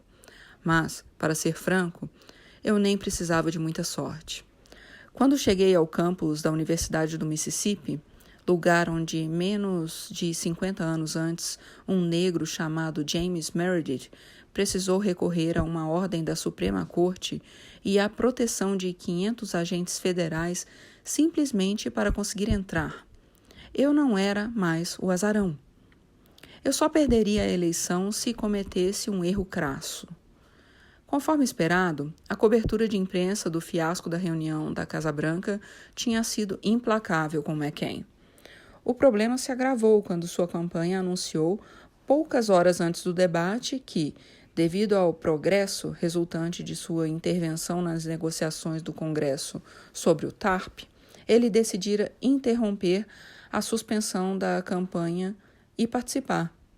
Nós tínhamos planejado aparecer de qualquer maneira, ainda que isso significasse que eu teria uma boa e unilateral conversa com o moderador, Jim Lehrer. Repórteres entenderam a manobra de McCain como aquilo que de fato era, um recuo rápido depois de uma pirueta política produzira efeitos negativos. O debate teve poucas surpresas. McCain parecia à vontade no palco, emendando frases de seus discursos de campanha e da ortodoxia republicana, proferidas com grande dose de humor e charme. Apesar disso, seu conhecimento precário dos detalhes da crise financeira e sua falta de respostas sobre o que pretendia fazer a respeito ficavam mais evidentes em nosso embate direto. Enquanto isso, eu me saía bem. Sem dúvida, o regime de treinamento nas mãos dos sargentos Klein e Donilon tinha surtido efeito. Por maior que fosse minha resistência instintiva a respostas pré-determinadas, não havia como negar que tanto os telespectadores como os analistas políticos acharam convincentes minhas respostas mais ensaiadas, e a preparação me impediu de acabar falando demais.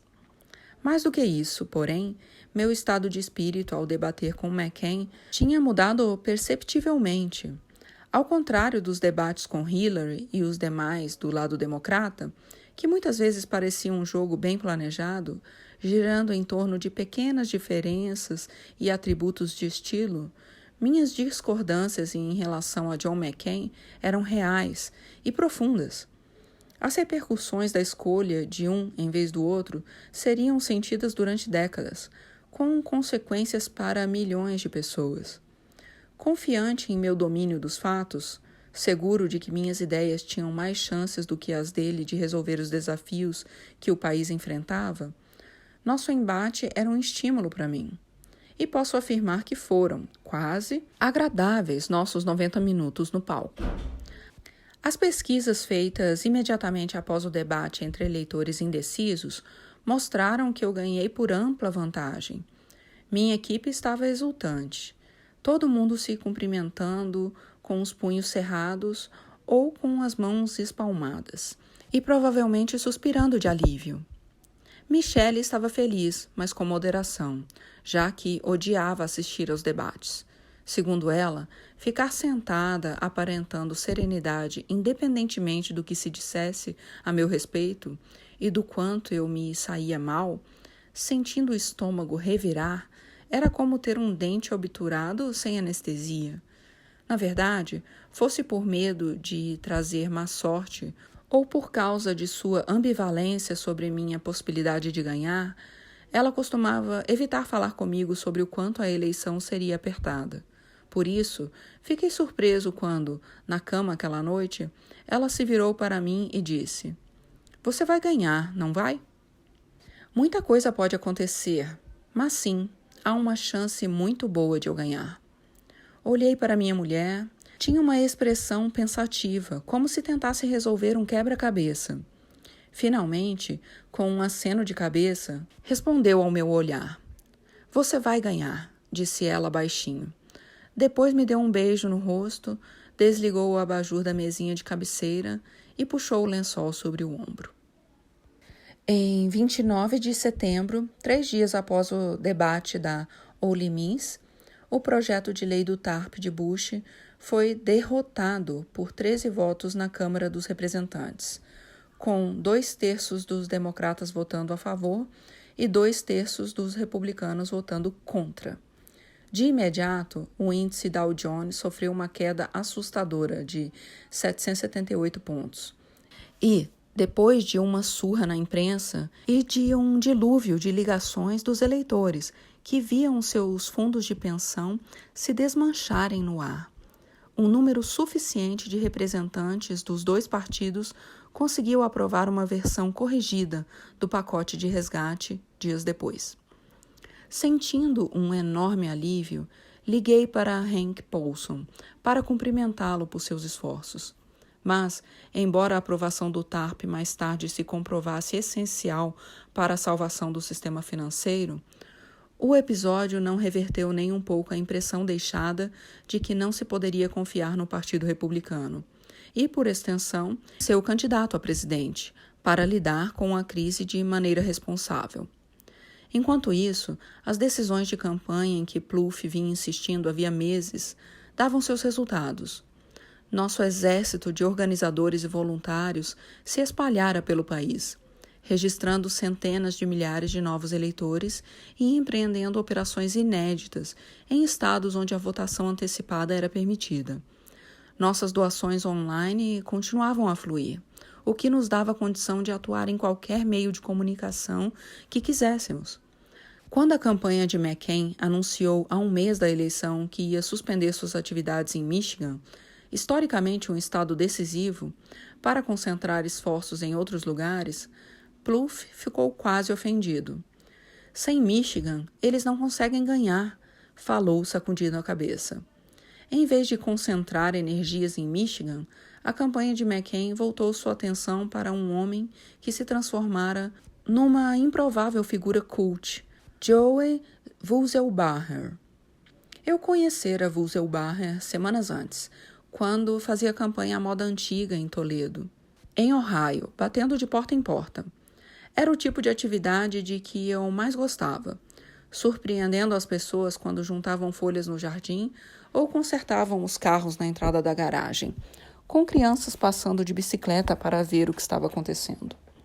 Naquele dia, eu estava parado numa esquina, dando autógrafos e conversando com um grupinho, quando um homem de cabeça raspada, que parecia ter seus 30 e bons anos, se apresentou como Joe e me perguntou qual era o meu plano em relação aos impostos.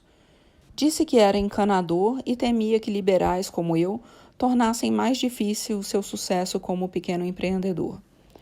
Com as câmeras de repórteres que distribuíam imagens para vários veículos de imprensa rodando, eu expliquei que meu plano era aumentar os impostos apenas para os 2% dos americanos mais ricos e que, investindo essa renda em educação e infraestrutura, por exemplo, a economia e o negócio dele tinham mais chance de dar certo. Eu disse ainda que achava que essa espécie de redistribuição de renda, quando você espalha a riqueza, foram as palavras que usei, sempre havia sido importante para dar oportunidades a mais pessoas. Joey foi cordial no trato comigo, mas não se convenceu, e concordamos em discordar, trocando um aperto de mãos quando fui embora. No carro de volta para o hotel, Gibbs, que, como qualquer grande diretor de comunicação de campanha, tinha um instinto infalível para a capacidade de algumas palavras aparentemente inócuas tem de deflagrar uma comoção política. Me disse que aquele comentário sobre espalhar riqueza era problemático. O que você quer dizer? A frase não repercute bem. As pessoas associam isso com o comunismo e esse tipo de merda. Reagi com uma risada, dizendo que o principal objetivo de revogar as reduções de impostos de Bush era redistribuir renda de pessoas como eu para pessoas como Joe. Gibbs olhou para mim como um pai cujo filho está sempre cometendo o mesmo erro. Dito e feito. Logo que surgiram as imagens em que eu aparecia com Wurzenbacher, imediatamente apelidado de Joe o Encanador, McCain passou a explorá-la em nossos debates. Sua campanha apostou alto nisso, sugerindo que aquele homem honesto de Ohio tinha revelado meu programa secreto de redistribuição socialista de renda, tratando-o como se fosse o oráculo da classe média conservadora americana. Âncoras televisivos, de repente, começaram a entrevistar Joe. Havia anúncios publicitários com Joe na televisão, e McCain o arrastou com ele para alguns comícios. Joe parecia às vezes alegre, às vezes confuso, às vezes irritado com aquela fama súbita. Mas, passado o vendaval, a maioria dos eleitores parecia considerar Joe uma mera distração em meio à séria tarefa de eleger o próximo presidente. A maioria dos eleitores, mas não todos, para aqueles que recebiam suas notícias de fontes como Sim, Hannity e Rush Lindenbaum, Joe, o Encanador, se encaixava perfeitamente numa narrativa maior, envolvendo o reverendo Wright, minha suposta lealdade ao ativista comunitário radical Saul Alinsky, minha amizade com meu vizinho Bill Ayers, que fora líder e militante da Weather Underground, e minha nebulosa herança muçulmana. Para esses eleitores, eu não era mais apenas um democrata de centro-esquerda que planejava ampliar a rede de proteção social e pôr fim à guerra no Iraque. Era uma coisa mais insidiosa, alguém a ser temido, a ser contido. Para transmitirem essa mensagem urgente e patriótica ao povo americano, eles recorriam cada vez mais à sua heroína mais destemida, Sarah Palin. Desde agosto, Palin tinha metido os pés pelas mãos em várias entrevistas de grande visibilidade, tornando-se motivo de chacota em Saturday Night Live e outros programas humorísticos de entrevistas de fim de noite. Mas ela continuava exercendo seu poder em outros lugares.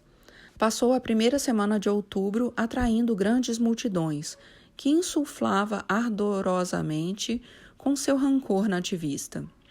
No palco, me acusava de viver em campanha de terroristas capazes de atacar seu próprio país.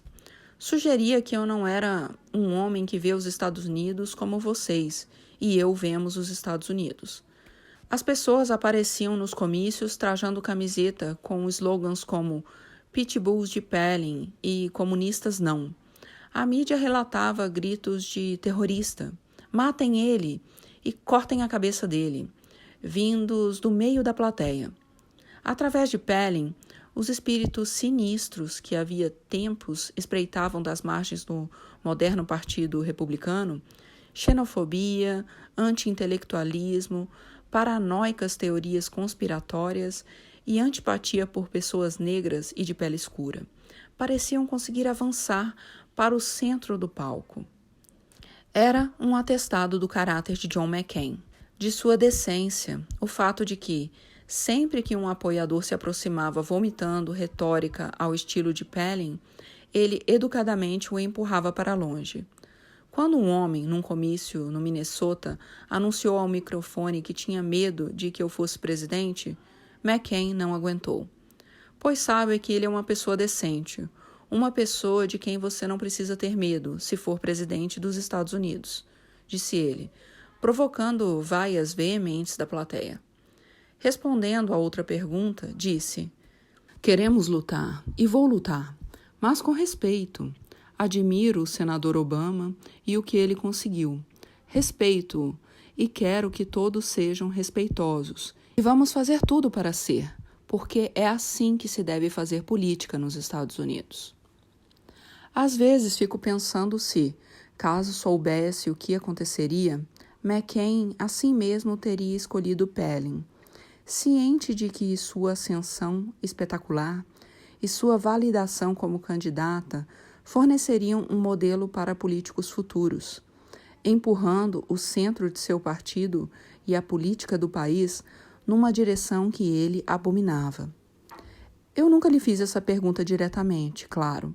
Na década seguinte, nossas relações evoluiriam para um respeito relutante, ainda que genuíno. Mas a eleição de 2008 continuou a ser, compreensivelmente, um assunto delicado. Gosto de pensar que, se pudesse fazer tudo de novo, sua escolha seria outra. Acredito que, para ele, o país vinha de fato em primeiro lugar. O canto, que tinha começado com Edith Shields e seu chapelão numa pequena sala em Greenwood, na Carolina do Sul, mais de um ano antes, ressurgia espontaneamente, movendo-se como uma onda através de multidões de 40 mil, 50 mil pessoas que lotavam estádios de futebol e parques urbanos, enfrentando hipávidas o clima inusitadamente quente de outubro. Tô fervendo e nós também. Tô fervendo e nós também. Tínhamos construído uma coisa juntos. Dava para sentir a energia como se fosse uma força física. Faltando apenas algumas semanas para a eleição, os membros de nossa equipe da linha de frente penavam para encontrar espaço para acomodar o grande número de pessoas que se apresentavam como voluntárias. O pôster artístico de Shepard Fairey, intitulado Hope, com uma versão estilizada de meu rosto em vermelho, branco e azul, mirando à distância, de repente parecia estar em toda parte. Era como se a campanha tivesse ultrapassado a política para entrar nos domínios da cultura popular. Você é a onda do momento, disse Valerie, em tom de brincadeira. Isso me preocupava. A inspiração que nossa campanha representava, a visão de tanta gente jovem descobrindo sua capacidade de promover mudanças, a união dos americanos acima das barreiras raciais e socioeconômicas, aquilo era a concretização de tudo que eu um dia sonhara que fosse possível na política, e motivo de orgulho para mim. Mas a incessante elevação de minha figura à condição de símbolo ia de encontro aos meus instintos formados no trabalho social comunitário. Aquela sensação de que a mudança depende de nós e não de mim. Era também uma experiência desnorteante que exigia de mim uma reflexão constante para ter certeza de que não estava entrando na onda e para lembrar a mim mesmo a distância entre a imagem retocada e a pessoa imperfeita e muitas vezes insegura que eu era. Eu também já começava a me preocupar com a probabilidade de que, se eleito presidente, não teria como corresponder às expectativas desmedidas vinculadas a mim. Desde que for indicado candidato democrata, passei a ler os jornais com outros olhos, de um jeito que me causava sobressaltos. Cada manchete, cada reportagem, cada revelação significava outro problema para resolver. E os problemas se acumulavam rapidamente. Apesar da aprovação do TARP, o sistema financeiro continuava paralisado. O mercado imobiliário estava em parafuso. A economia extinguia empregos em um ritmo cada vez mais acelerado. E já se conjecturava que as 3 maiores fabricantes de automóveis logo estariam periclitando. A responsabilidade de encarar esses problemas não me causava medo. Na verdade, eu não via a hora de arregaçar as mangas. Mas, a julgar por tudo que eu tinha aprendido, as coisas talvez piorassem bastante antes de melhorar. Resolver a crise econômica, além de pôr um fim gradual a 2 guerras, cumprir as promessas sobre assistência à saúde e tentar salvar o planeta de catastróficas mudanças climáticas seria uma tarefa longa e fatigante. Exigiria a cooperação do Congresso, de aliados confiáveis e de um conjunto de cidadãos bem informados, mobilizados, capazes de manter pressão sobre o sistema. e não de um salvador solitário. O que aconteceria, portanto, se as mudanças não ocorressem com a rapidez esperada? Como aquelas multidões exultantes responderiam aos inevitáveis reveses e concessões? Um gracejo se tornou frequente na nossa equipe. A gente tem certeza de que quer mesmo ganhar isso? Ainda dá tempo de desistir. Marty deu voz a uma versão mais étnica do mesmo sentimento. 232 anos e eles esperam que o país esteja indo para o buraco para o entregarem ao irmão. Mais do que qualquer coisa relacionada à campanha, foi uma notícia do Havaí que abalou o meu humor nos últimos dias de outubro. Maya ligou dizendo que os médicos achavam que Todd não tinha muito tempo de vida. Talvez, no máximo, uma semana. Estava confinada a um leito alugado de hospital que instalaram na sala de estar de seu apartamento, sob os cuidados de uma enfermeira e tomando medicamentos paliativos. Apesar de ter surpreendido minha irmã com um súbito acesso de lucidez na noite anterior, pedindo para ouvir as últimas notícias da campanha, além de uma taça de vinho e um cigarro, ela oscilava entre a consciência e a inconsciência. E assim, 12 dias antes da eleição, fiz uma viagem de 36 horas a Honolulu para dizer adeus. Maya me esperava quando cheguei ao apartamento de Todd. Vi que ela estivera sentada no sofá com 2 caixas de sapatos cheias de fotografia e cartas antigas. Achei que talvez você quisesse ficar com algumas, ela me disse. Peguei umas fotos da mesinha de centro, meus avós e minha irmã com 8 anos, rindo num campo de relva em Yosemite. Eu com 4 ou 5 anos, nos ombros do meu avô, com as ondas quebrando ao nosso redor. Nós 4 com Maya, ainda uma criança de colo, rindo diante de uma árvore de Natal. Levando a cadeira para perto da cama, segurei a mão de minha avó. Seu corpo tinha definhado e ela respirava com dificuldade. De vez em quando, era sacudida por uma tosse violenta, metálica, que soava como um barulho de uma engrenagem.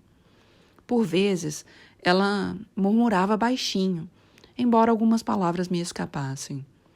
Quais seriam seus sonhos quando dormia?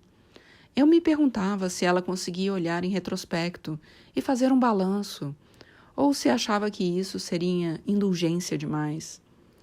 Eu desejava que ela fizesse isso, que se alegrasse com a lembrança de um amor antigo ou de um dia perfeito, ensolarado, de sua juventude, quando num golpe de sorte o mundo se revelou grande e cheio de promessas. Pensei numa conversa que tive com ela quando estava no ensino médio, mais ou menos na época em que seus crônicos problemas das costas começaram a tornar difíceis as caminhadas mais longas. O problema de envelhecer, Bear, disse Todd, é que por dentro você é a mesma pessoa. Lembro que ela me mediu com os olhos, através das grossas lentes bifocais, como se quisesse ter certeza de que eu estava prestando atenção. Você fica preso nessa maldita geringonça que começa a desmoronar, mas ainda é você. Entende o que estou dizendo? Agora eu entendia. Por 1 hora, mais ou menos, fiquei lá sentado, conversando com Maya sobre seu trabalho e sua família, enquanto acariciava a mão ossuda e ressequida de Todd. Mas, com o tempo, a sala ficou entulhada de lembranças, que se chocavam, se fundiam, se refletiam, como as figuras de um caleidoscópio. E eu disse a Maya que queria sair um pouco. Depois de consultar Gibbs e a escolta do serviço secreto que me acompanhava, combinamos que os repórteres lá embaixo não seriam informados. Peguei o elevador para o subsolo e saí pela garagem, virando à esquerda na rua estreita que passava por trás do prédio onde moravam meus avós. A rua praticamente não tinha mudado nada em 35 anos. Passei pelos fundos de um pequeno templo shintoísta e de um centro comunitário, em seguida por fileiras de casas de madeira, interrompidas de vez em quando por prédios de apartamento de 3 andares. Eu tinha batido minha primeira bola de basquete que ganhei de meu pai aos 10 anos, nessa rua, driblando na calçada desigual, indo ou voltando das quadras da escola primária ali perto. Totti costumava dizer que sabia que eu estava chegando em casa para o jantar porque ouvia, 10 andares acima, a maldita bola quicando. Eu tinha corrido por aquela rua para comprar os cigarros dela, incentivado por sua promessa de que eu poderia pegar uma barra de chocolate com o troco se voltasse em 10 minutos. Mais tarde, já com 15 anos, eu passava pela mesma rua ao voltar de meu primeiro emprego, passando pela Baskin-Robbins da esquina para comprar sorvete. E Totti se acabava de rir quando eu reclamava do salário miserável. Outro tempo, outra vida, modesta e sem responsabilidade para com o resto do mundo. Mas uma vida que me dera amor. Quando Todd deixasse de existir, não haveria mais ninguém ali para se lembrar daquela vida, ou para se lembrar de meu papel nela. Ouvi o estampido de passos atrás de mim. De alguma forma, os repórteres tinham descoberto minha excursão extraoficial e se aglomeravam na calçada do outro lado da rua, com os cinegrafistas se acotovelando para apontar suas câmeras, repórteres de microfone na mão, olhando para mim com ar atrapalhado, claramente sem saber se deveriam fazer alguma pergunta. Foram respeitosos comigo, estavam apenas fazendo seu trabalho. E de qualquer maneira, eu mal tinha percorrido 4 quadras. Fiz um aceno e dei meia volta para entrar na garagem. Percebi que não fazia sentido continuar. O que eu procurava já não existia. Deixei o Havaí e voltei ao trabalho. 8 dias depois, na véspera da eleição, Maia ligou para dizer que Totti tinha morrido. Era meu último dia de campanha. Pela programação, deveríamos estar na Carolina do Norte naquela noite, antes de voar para nosso último compromisso na Virgínia. X me perguntou, gentilmente, se eu precisava de ajuda para acrescentar alguma coisa a meus costumeiros comentários de campanha, fazendo um breve registro da morte de minha avó. Agradeci e disse que não. Eu não sabia exatamente o que dizer. Era uma bela noite, fria, com uma chuva fina. Em pé no palco ao ar livre, depois que a música, os aplausos, as cantorias cessaram, passei alguns minutos falando para a multidão sobre Totti, sobre o fato de ela ter crescido durante a depressão e trabalhado numa linha de montagem enquanto meu avô estava longe, na guerra, sobre o que ela significara para a nossa família, sobre o que poderia significar para as pessoas ali reunidas. Foi uma dessas heroínas silenciosas que existem nos Estados Unidos, eu disse.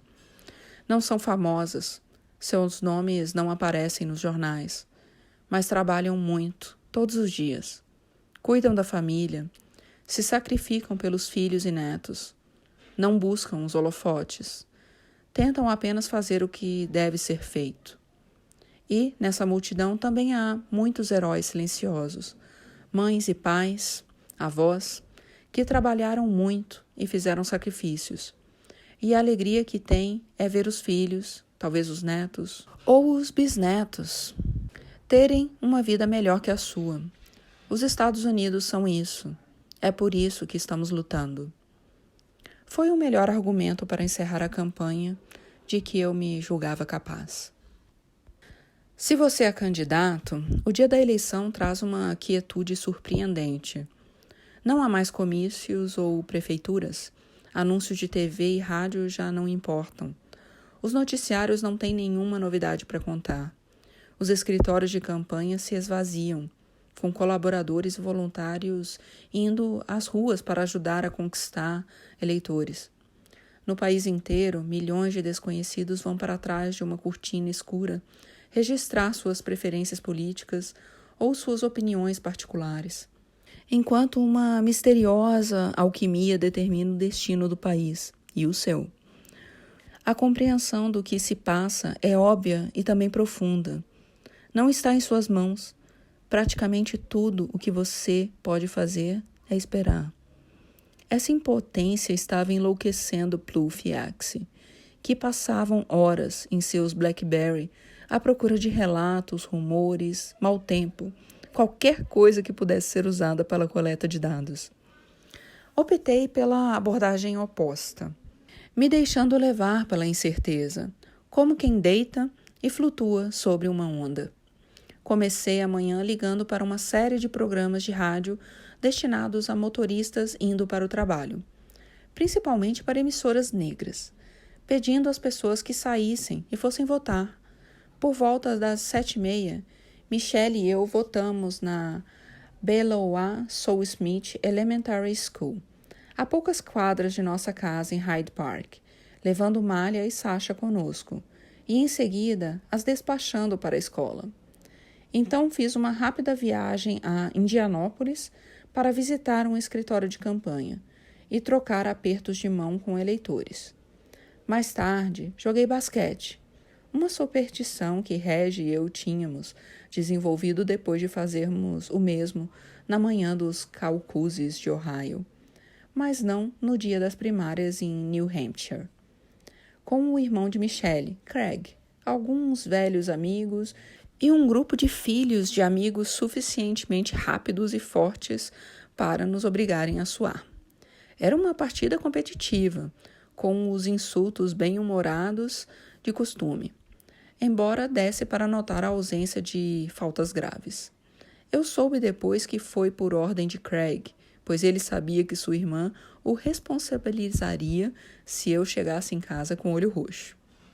Gibbs, enquanto isso, acompanhava as notícias dos estados decisivos, informando que o comparecimento parecia bater recordes no país inteiro, criando problemas em alguns locais de votação, com eleitores esperando 4 ou 5 horas na fila para votar.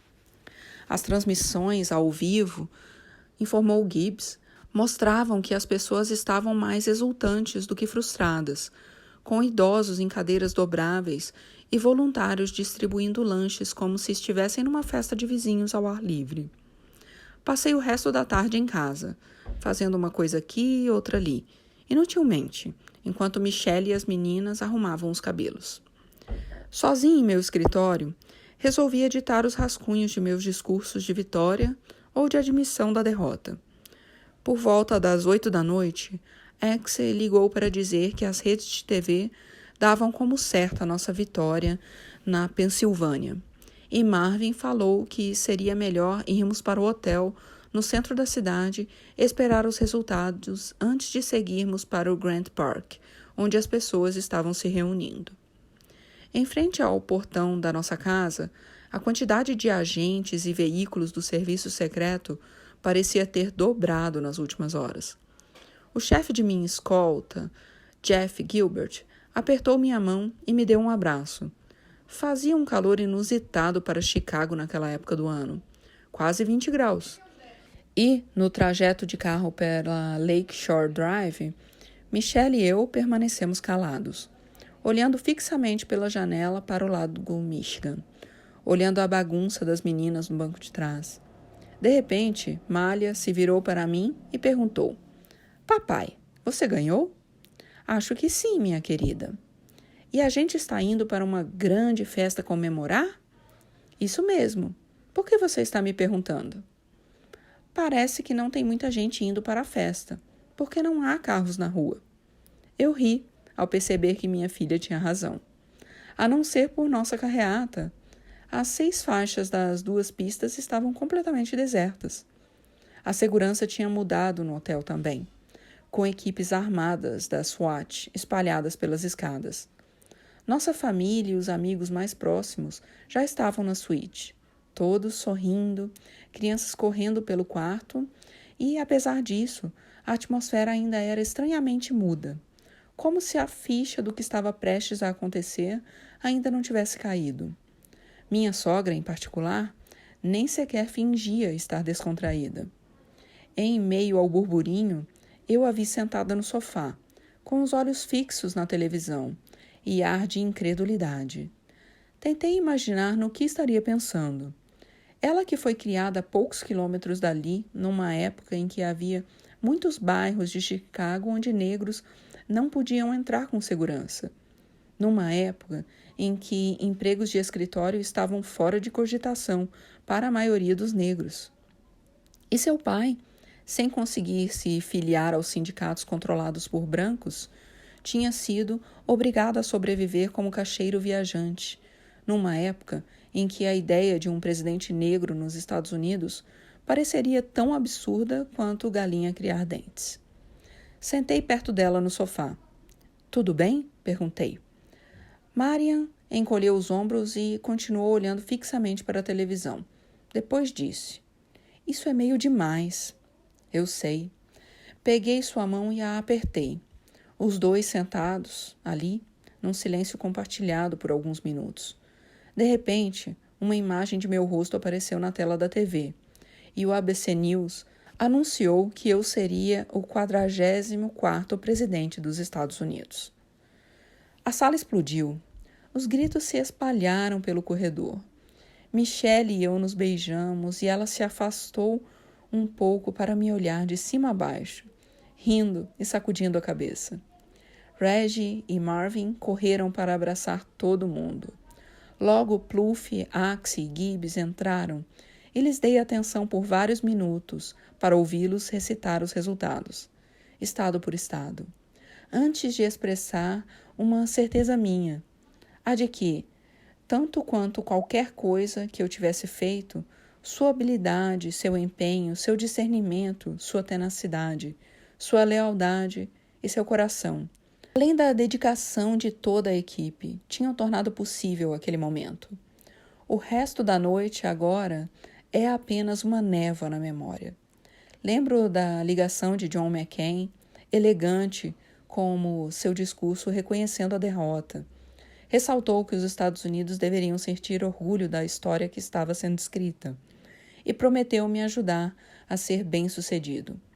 Houve ligações do presidente Bush e de vários governantes estrangeiros para me cumprimentar, além de uma conversa com Harry Reid e Nancy Pelosi, cujas bancadas tinham tido noites excelentes. Me lembro de um encontro com a mãe de Joe Biden, de 91 anos, que me contou, muito satisfeita, que tinha repreendido Joe severamente por cogitar a hipótese de não ser meu companheiro de chapa. Mais de 200.000 pessoas se reuniram no Grand Park naquela noite, com um palco voltado para o radiante perfil dos prédios de Chicago contra o céu. Ainda vejo mentalmente alguns rostos que me observavam quando entrei no palco. Homens, mulheres e crianças de todas as raças. Alguns ricos, outros pobres, alguns famosos, outros não. Alguns sorrindo em êxtase, outros chorando abertamente. Reli trechos de meu discurso daquela noite e ouvi relatos de colaboradores e amigos sobre a sensação de estar naquele lugar, naquele momento. Mas receio que minhas lembranças daquela noite, assim como tantas coisas acontecidas nos últimos 12 anos, estejam um tanto contaminadas pelas gravações que vi, as imagens de nossa família atravessando o palco, as fotos da multidão e das luzes do magnífico cenário. Por mais lindas que sejam, nem sempre correspondem à experiência vivida. Na verdade, minha foto preferida daquela noite não tem nada a ver com Grand Park.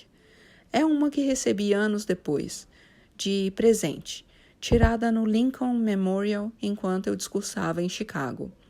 Mostra uma aglomeração na escadaria, rostos obscurecidos pelas sombras da noite e lá atrás, a figura gigantesca brilhantemente iluminada, o rosto severo de mármore, os olhos ligeiramente abaixados. Aquelas pessoas, pelo que me disseram, estavam escutando rádio enquanto contemplavam, em silêncio, quem somos nós como povo e o arco de trajetória dessa coisa que chamamos democracia.